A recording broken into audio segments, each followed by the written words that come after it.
আসসালামু আলাইকুম। আশা করি সবাই ভালো আছেন। কচুরিপানা বাংলাদেশের জলাভূমি, খাল, বিল ও নদ-নদীর পরিচিত ভাসমান উদ্ভিদ। দক্ষিণ আমেরিকা থেকে আগত এই উদ্ভিদ আমাদের দেশে দ্রুত ছড়িয়ে পড়ে এবং বর্তমানে এটি পরিবেশ, কৃষি ও জলসম্পদ ব্যবস্থাপনায় গুরুত্বপূর্ণ ভূমিকা আর একটি আলোচনার বিষয় হয়ে উঠেছে। কচুরিপানা খুব দ্রুত বংশবিস্তার করে।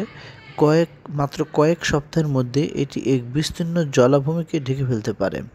এর ফলে পানির স্বাভাবিক প্রবাহ ব্যাহত হয়, মাছের আবাসস্থল সংকুচিত হয়, নৌ চলাচলে সমস্যার সৃষ্টি হয়।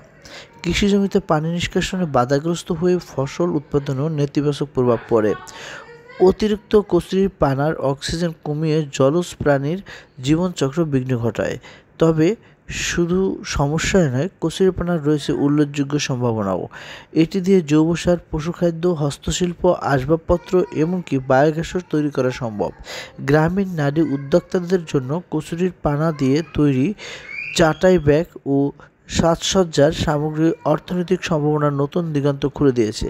পাশাপাশি গবেষণা করে দেখা গেছে, কচুরিপানা পানি শোধনে গুরুত্বপূর্ণ ভূমিকা রাখতে পারে, কারণ এটি পানির ক্ষতিকর ধাতু ও দূষিত উপাদান শোষণ করে।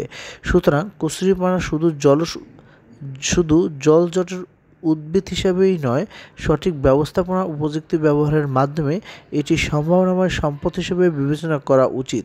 এই সমস্যাকে নিয়ন্ত্রণ করে সম্ভাবনাকে কাজে লাগানোই হতে পারে টেকসই সমাধানের পথ।